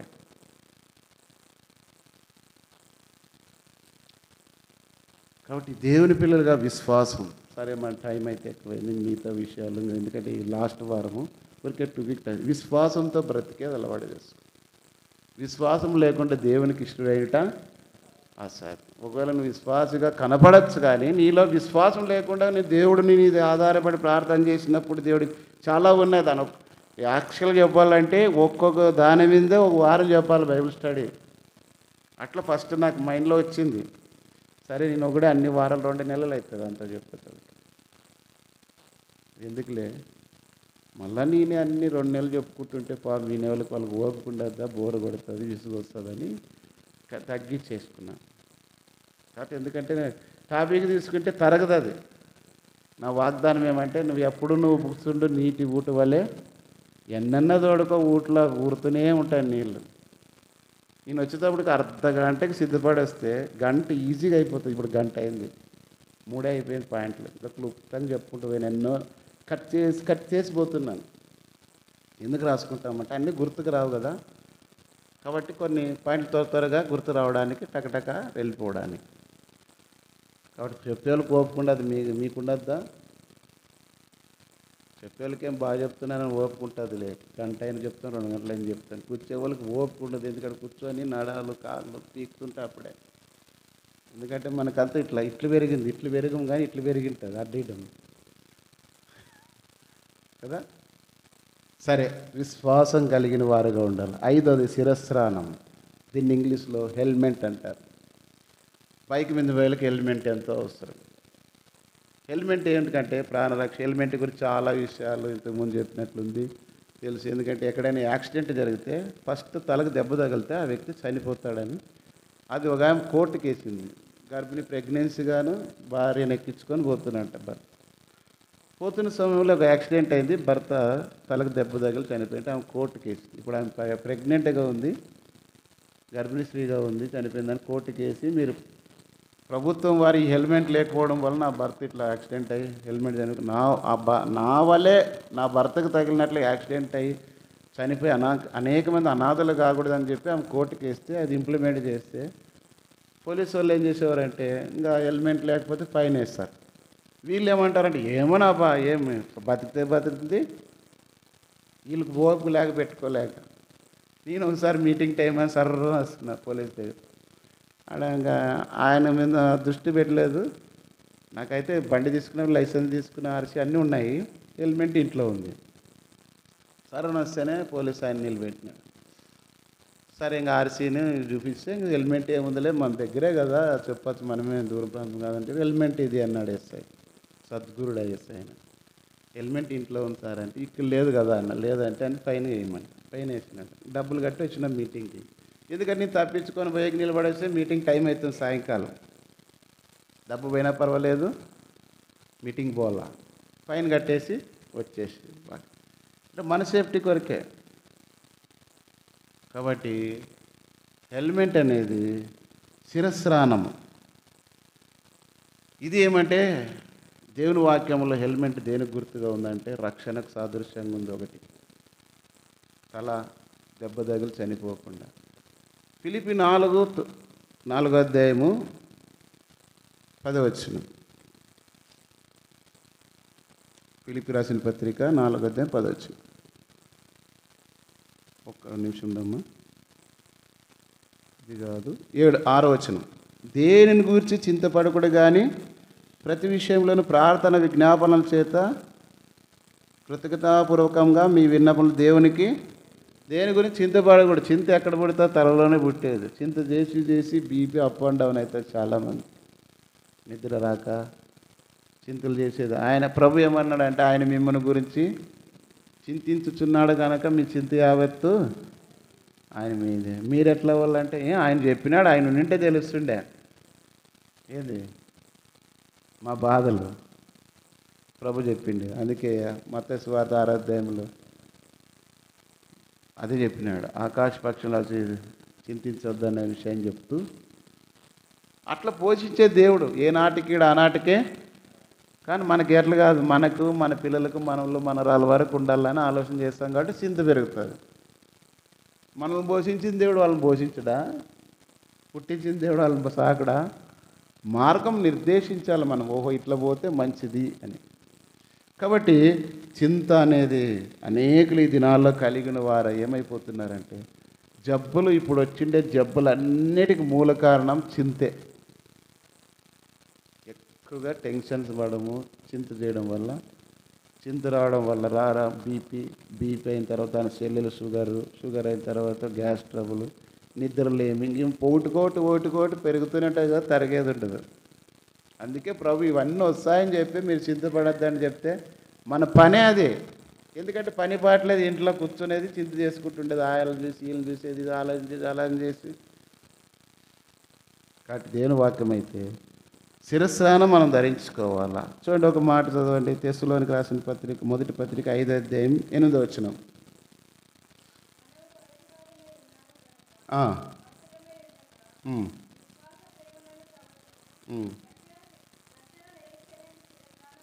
రక్షణ నిరీక్షణను ఏదైనా కూడా ప్రభు ఉన్నాడే.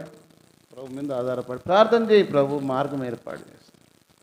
ఉదాహరణ చెప్తాను, చిన్న విషయమే మీకు అర్థం కావడం. ప్రభు ఎట్లా చేస్తాడంటే, అంతకుముందు వారము నేను అనంతపురం పోతాను బ్రదర్, మీరే వాక్య పరిచయం చూసుకోండి అంటే, ఎందుకంటే ఆ ఫీజులు కట్టేవి కొన్ని విషయాలు అడిగే ఉన్నాయి, కొంత మా పంపించిన వీలు కాదని చెప్పేసి నేనే పోవాలనుకొని డిసైడ్ అయ్యి ఈ వారంలో లేరు కాబట్టి అనుకున్నాను.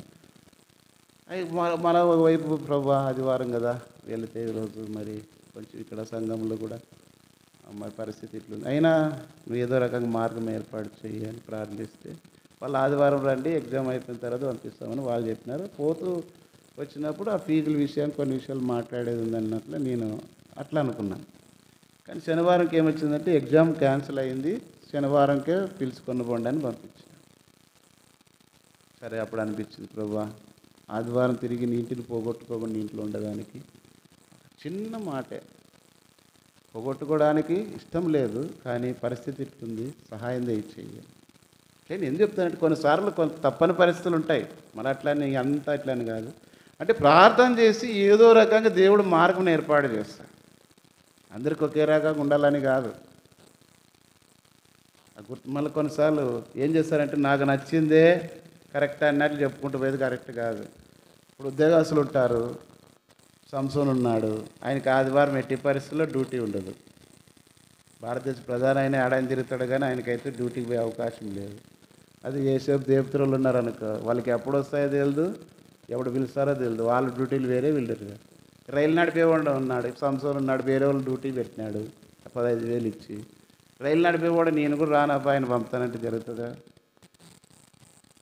కొన్ని ఉద్యోగాలు వేరే వాళ్ళు చేసేది కాదు, బ్యాంకులో పని చేసేవాడు ఉంటాడు, అవుతుందా? దేవదాస్ పాలకు పోయేవాడు, పాలు నువ్వు అమ్ముకొని వచ్చి డబ్బులు ఇరా నేను మందిరానికి పోతానంటే జరుగుతుందా? దేవదాస్ పుట్టే పోతానంటే జరుగుతుందా? కాబట్టి అన్నీ ఒకే రకంగా కూడా అయితే పరిస్థితులు మనం ఏం చేయాలంటే అడ్జస్ట్మెంట్లో చూసుకొని పోవాలి.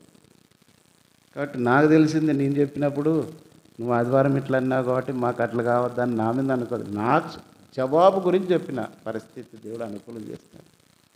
కొన్నిసార్లు మలుచుకోవచ్చు, కొందరికి ఒకే రకంగా ఉంటాయి, కొన్ని పరిస్థితులు పనులను బట్టి ఉంటాయి.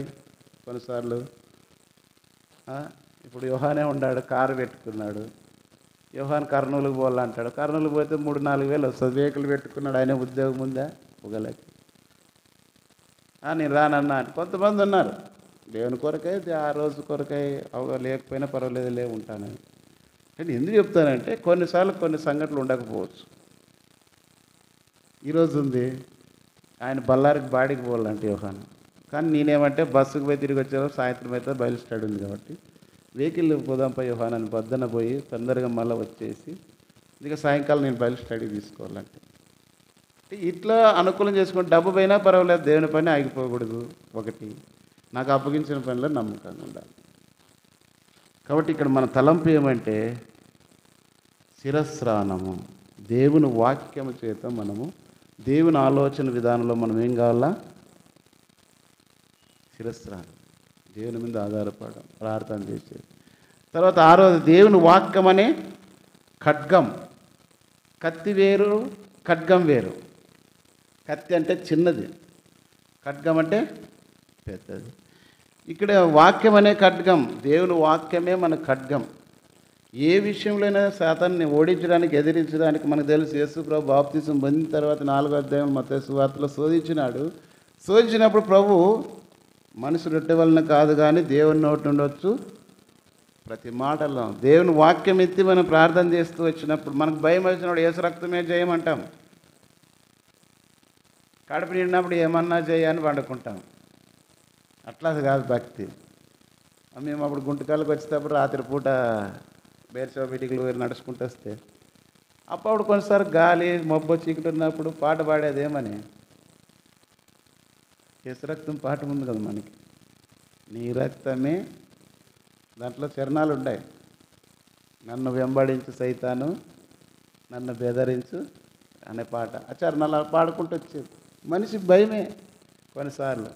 అంటే అవసరాన్ని బట్టి దేవుని వాడుకోవడం కాదు. విశ్వాస జీవితంలో ఏదానికైనా జవాబు ఇవ్వడానికి దేవుని వాక్యమే ఉండాలి. కాబట్టి వాక్యం అనే ఖడ్గం.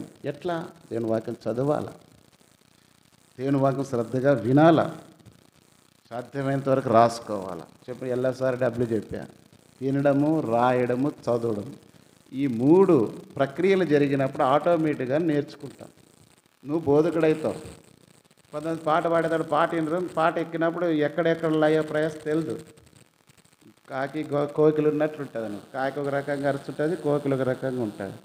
2 ఒకే రకంగా ఉంటాయి నల్లగా, కానీ అరిసే అరుపులు తేడా ఉంటుంది. అందుకే పాటలు పాడేటప్పుడు పాటలు పాడాల, వాక్యం చదివేటప్పుడు వాక్యం ప్రతిదినం దేవుని వాక్యం చదువుకోవాలి, రాత్రి చదువుకోవాలి. వాక్యం చెప్పేదాడు విని రాసుకోవాలి. మళ్ళీ ఇంటికల్లా పోయినప్పుడు ఎట్లా ఏ విషయాలు చెప్పినాడో చేసుకోవాలి, రాసు. ఎక్కువగా ఇవన్నీ హోంవర్క్, అసైన్మెంట్ అట్లా ఎట్లా చేస్తే పిల్లలకు మంచి ఇంప్రూవ్మెంట్ వస్తుందో దేవుని వాక్యంలో కూడా అట్లా శ్రద్ధ. నేనైతే వాక్యం రాసుకునేవాడిని. మళ్ళీ ఇంటికి వెళ్ళిన తర్వాత పేపర్ చదివిపోయిన రాసుకొని నోట్బుక్ అంతా తీసుకొని అంత స్టడీ. అందుకే వాక్యం చెప్తున్నా, బోధిస్తున్నా, బోధకుడైనా అనుకూడదు. దాన్ని ఆశ అట్లా అది మాకు నేర్పించింది దేవుని వాక్యం. కాబట్టి వాక్యం అనే ఖడ్గం, క్రీస్తు వాక్యం మీలో సమృద్ధిగా ఎందుకు నివసించాలా? యోహాను సువార్త 1వ అధ్యాయం 1వ వచనం ప్రకారం, ఆది యందు చదువుతారన్నమాట, ఆది యందు వాక్యం ఉండను, వాక్యం దేవుని యొద్ద ఉండను, వాక్యము అందుకే ఆ వాక్యము దేవుడై ఉన్నాడు. 1 యోహాను 4:4 ప్రకారం మీలో ఉన్నవాడు లోకంలో ఉన్నవానికంటే గొప్పవాడు. క్రీస్తు వాక్యం మీలో సమృద్ధిగా ఉన్నప్పుడు వానిని జయిస్తారు. యాకోబు 1:27 శక్తి కలిగిన వాక్యం అని రాయబడింది. ఈ రీతిగా అనేక జీవవాక్యం అని ఫిలిప్పి 2:16 ప్రకారం వాక్యం గురించి చెప్పవచ్చు బైబిల్ స్టడీగా. కాబట్టి క్రీస్తు వాక్యం మీలో సమృద్ధిగా. కాబట్టి మన చేత ఏం ఆయుధం కలిగి ఉండాలా? ఎబ్రీ పత్రిక 4:12 మాట చదవండి. ఎబ్రీ 4:12. ఎందుకనగా దేవుని వాక్యం సజీవమై బలము గలదై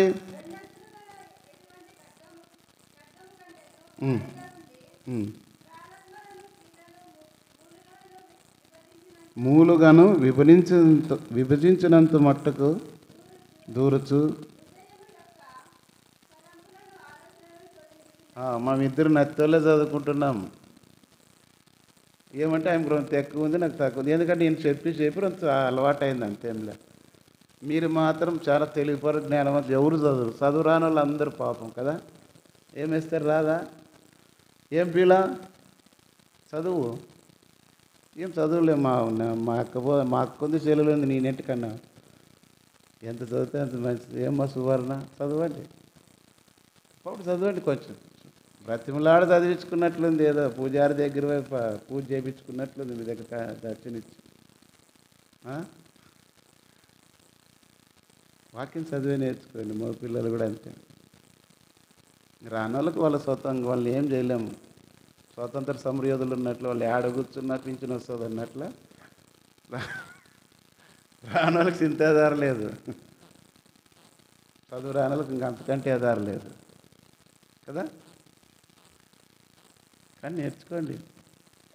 మాట్లాడమంటే మాత్రం వీటి నుంచి బస్ స్టాండ్ వరకు పోతాయి.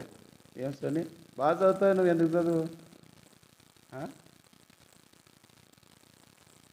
మాట్లాడితే ముత్యాలు రాలేదని లక్కుంటాం మనం. ఇంట్లోనే మాట్లాడతావని వార్తలు. మళ్ళీ ఇంట్లో అడిగే ఎవరు చెప్పినారు సార్కి నా గురించి అని. సరే, ఇక్కడ ప్రాణాత్మ కీలను మూలుగను విభజించినంత మట్టుకు దూరుచు హృదయం యొక్క తలంపులను ఆలోచనలను దేవుని వాక్యం శోధిస్తారు. ఏం శోధిస్తా అంటే దేవుని వాక్యం చదివినప్పుడు, అరే చదివినప్పుడు ప్రార్థన చేసుకుంటే, నువ్వు ఇట్లా అన్నావు కదా, ఈరోజు ఇట్లా మాట్లాడినావు కదా అంటే, అవును ప్రభా క్షమించు ప్రభా, ఈరోజు ఈ విషయంలో నా చూపులు తలంపులు ఆలోచన తప్పిపోయాను, మరి నువ్వు ఇట్లా జీవించాలా. అంతేగాని పండుకునేటప్పుడు రాత్రి కాపాడి పద్దన బతికించి ప్రభు అని ప్రార్థన చేసుకునేది. పద్దన లేసి ఈ దినమంతా ఆడ తిరిగినా నువ్వు కాపులాగా అయినా అనేది ప్రార్థన చేసుకునేది కాదు ప్రార్థన. బడికి పోతున్నాను, కాలేజీకి పోతున్నాను, ఆటోని క్షేమంగా చేర్చు, మళ్ళీ ఇంటికి చేర్చుకో, అంతేనా మన ప్రార్థనలు. అన్నం తింటున్నాను, అరిగేటట్లు చేయి, అరిగినాక తిరిగేటట్లు చేయను కాదు తెలుసు ప్రార్థన. కాబట్టి దేవుని వాక్యంలో విషయాలు మీరు చేసుకుంటూ పోతుంటే సమయమే తక్కువ వస్తుంది. కాబట్టి దేవుని వాక్యం అనే ఖడ్గం. కొన్నిసార్లు అంటుంటారు, నువ్వు బైబిల్ ట్రైనింగ్ ఏమన్నా చేసినావు ఎక్కడన్నా కోర్సు లాంటి అంటే, మళ్ళీ నోటికి ధారాళంగా దేవుని వాక్యం ఏదానికి అదానికి చెప్తూ వచ్చాను. నేను దాని గురించి కొంచెం ఏం చేసినాను, శ్రద్ధగా విన్నాను, పఠించినాను కాబట్టి వచ్చింది. ఎక్కడ పోనీ ఏం పెద్ద సంఘంలో రకరకాల బోధకులు వచ్చి ఇప్పుడు వచ్చినట్లు చెప్పేవాళ్ళు లేరు. ఆ దినాల్లో ఏదో గుంటకాల నుంచి ఒకరో ముసలోళ్ళు వచ్చేవాళ్ళు, వాళ్ళు చెప్పినవే చెప్పుకుంటుంటారు. ఎప్పుడు తెలియదు. తిమ్మాపాన్ని చెప్పేవాడు ఎప్పుడు 4 వర్తమానాలు. ఒకటి బుద్ధి కలిగిన కన్యకులు, బుద్ధి లేని కన్యకులు అప్పుడు. రెండో తప్పైన కుమారుడు. తర్వాత లూకాసు వార్త 9వ అధ్యాయంలో ఉండే ఒకడు ఎడ్లు కొనేకపోయినాడు, భార్యను చేసేకపోయినాడు. ఇవే చెప్పేది. ఎన్నిసార్లు చెప్పినా, ఎన్నేళ్ళు చెప్పినా ఆ దినాల వాక్యం అంతే, కొత్తదేం లేదు. అంటే చెప్తున్నా, అయినా దేవుడి కృపను బట్టి ఆశకి ఎంత దూరమైన యూత్ క్యాంపులు ఉన్నా, మీటింగ్స్ ఉన్నా, పోయేవన్నీ స్పెషల్ మీటింగ్లు ఉన్నా, ఎంత దూరమైనా ఇక్కడి నుంచి అనంతపురం మీటింగ్లు పోయి మళ్ళీ రాత్రి బండ్లకి వెంకటాద్రికి వచ్చేసి పండుకొని మళ్ళీ నెక్స్ట్ డే పోయేవాళ్ళు. అంటే స్పెషల్ మీటింగ్. సరే, దేవుని వాక్యం అనే కట్యం మన జీవితంలో మనం కలిగి ఉన్నప్పుడు, దుష్టుడైన అగ్నిబాణంలో మనము, మీకు యాత్రిక ప్రయాణంలో చూస్తే ఆ యాత్రికుడు సాతాను రకరకాలవన్నీ చేస్తుంటాడు. అయితే దేవుని వాక్యం తనతో ఉండటం దారిని బట్టి వాటి అన్నింటిలోని విజయం పొందుకోవచ్చు. ఇది వాక్యం అనే ఖడ్గం, దేవుని వాక్యం అనే ఖడ్గం మనలో ఉండాలి. అప్పుడు దేవుని మాటలు మనలో ఉన్నప్పుడు మనం ఏది ప్రార్థన చేసినా, ఏ రకంగా దేవునికి అప్పగించుకున్నా, దేవునికి ఇష్టమైనవైనప్పుడు అవి నెరవేరుస్తాడు. అది మనలో ఉండాలి మొదట. ఎందుకు నీలో నుండి జీవజల నదులు పారాలంటే, ఆ ప్రార్థన దేవుడు వినాలంటే ఫస్ట్ ఏముండాలా, దేవుని వాక్యం నీలో. అందుకే నా యందు మీరును, మీ యందు నా మాటలను నిలిచి ఉండాలి. మీకు ఏది ఇష్టం అడగడు అది మీకు అప్పుడు నిలిచి ఉండాల. కొంతమంది ఎట్లుంటే ఇంటికి బయటికి పోయినాక ఏం చెప్పినారంటే, బా ఏదో చెప్పినారు, ఎంచే చెప్పాబా, ఎవరన్నా 1:30 గంట ఇడిచినే ఇడుచుడు అనుకుంటా. మళ్ళీ ఏం చేయాలి, మాకు అట్లుంది పరిస్థితి. చెప్పకపోతే చెప్పాల్సిందే. సరే, ఇది దేవుని వాక్యం అనే కారణం. చివరిది ప్రార్థన అనే ఆయుధం. చదవండి ఏమా, చివరిగా మాట చూద్దామా. ఎఫెసీ 6:16 ఉంది. ఇవన్నీ కాక విశ్వాసం అన్న డాలు పట్టుకొని దానితో దుష్టుని అగ్నిపానములన్నింటిని ఆర్పుటకు శక్తిమంతులవుదురు. మరియు రక్షణను, శిరస్రానము, దేవుని వాక్యం ఆత్మకట్టం ధరించుకొనండి. ఆత్మ వలన ప్రతి సమయమందును ప్రతి విధమైన ప్రార్థనను విజ్ఞాపన. చివరిది ప్రార్థన, ఆత్మ శక్తి. ఇవన్నీ ధరించుకున్న తర్వాత దేవుని ఆత్మ చేత శక్తి కలిగిన వారి వలె మనం ఉండాలి. మన ప్రార్థన, దేవుడు ఏలియా ప్రార్థన విన్నాడు. వర్షం ఆగిపోంటే ఆగిపోయింది, రమ్మంటే అది.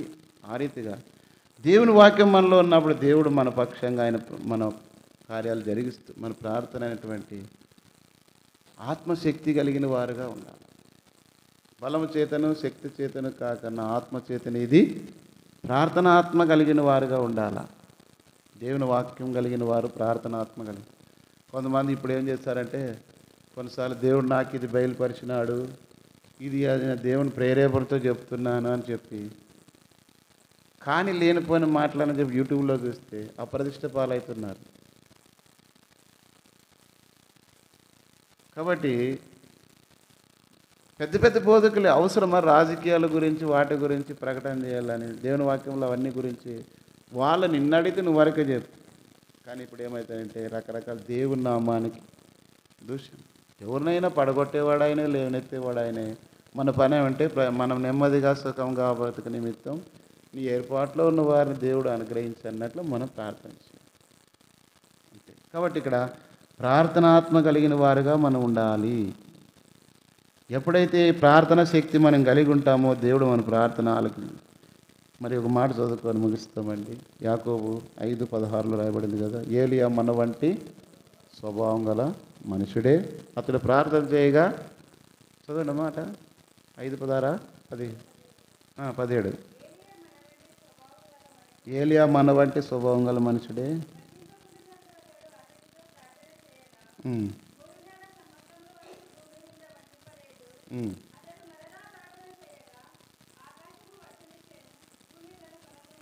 కాబట్టి అలాంటి ప్రార్థన జీవితం మనం కలిగిన వారుగా ఉండాలి. కాబట్టి సర్వాంగ కవచంలో మొట్టమొదటి సత్యం అనే మనం విశ్వాసాలుగా సత్యమందు నిలిచి ఉండాలి. రెండవది నీతి అనే మైమరు, మన హృదయం భద్రంగా దేవుని వాక్యంలో కాపాడబడుతూ ఉండాలి. మూడవది సిద్ధ మనసు అనే దేవుని పిల్లలుగా మన సువార్త ప్రకటించే జోడు సిద్ధంగా ఉండాలి, దేవుని వాక్యాన్ని ప్రకటించేవారు. 4 విశ్వాసం అనే డాలు. కాబట్టి విశ్వాసం కలిగిన వారుగా మనం ఉండాలి. 5వది రక్షణ శిరస్నానం అంటే హెల్మెట్ తలపైన పెట్టుకునేది, తలకు దెబ్బ ఆ రీతిగా మన చింత యావత్తు దేవుని మీద వేసి జీవించాల. 6వది వాక్యం అనే ఖడ్గం, దేవుని వాక్యం అనే ఖడ్గం కలిగిన వారుగా వాక్యాన్ని బాగా చదవాలి, దాని ప్రకారం నడుచుకోవాలి. ఎందుకంటే ఆ వాక్యమే దేవుడై ఉంది. చివరిది ప్రార్థన అనే ఆత్మశక్తి కలిగిన వారుగా మనం ఎప్పుడైతే ఉంటామో అదే సర్వాంగ కవచం. ఓ యుద్ధానికి వెళ్ళినప్పుడు ఒక సైనికుడు ఎప్పుడు భద్రపరచబడతాడంటే ఈ ఆయుధములన్నీ కలిగినప్పుడు శత్రువుని ఎట్లా ఎదుర్కొంటాడో నువ్వు కూడా దేవుని బిడ్డగా ఈ లోకమందు దృష్టిని అందు ఉన్నది కనుక దేవుని బిడ్డకి ఈ లక్షణాలను కలిగి ఉన్నప్పుడు నువ్వు కూడా సర్వాంగ కవచం ధరించుకున్నప్పుడు ఆపద్దినమున వాడిని ఎదిరించుటకు శక్తి కలిగి వారు అన్నట్లుగా మనం దేవుని ఎదుట సాతాను ఎదుట నిలబడుతూ వస్తాం. ఆ రీతిగా సర్వాంగ కవచం ధరించుకున్న వారమై దేవుని బిడ్డలో ఈ లోకములో ప్రభు రాకడ వరకు లేదా మనం జీవించినంత కాలము ప్రభు కొరకై సాక్షులు జీవించినట్లుగా ప్రభువు సహాయం చేయను కనుక మోకాళ్ళ మీద రండి, ప్రార్థన చేస్తూ వస్తాం. మేల్కొమ్ము ఓ కావలి యేసుని ఓదుడావు, పోరాడవాలే నీవే, పోరాడవాలే నీవే, ప్రభు శక్తితో పోవాలెన్. మేల్కొమ్ము ఓ కావలి.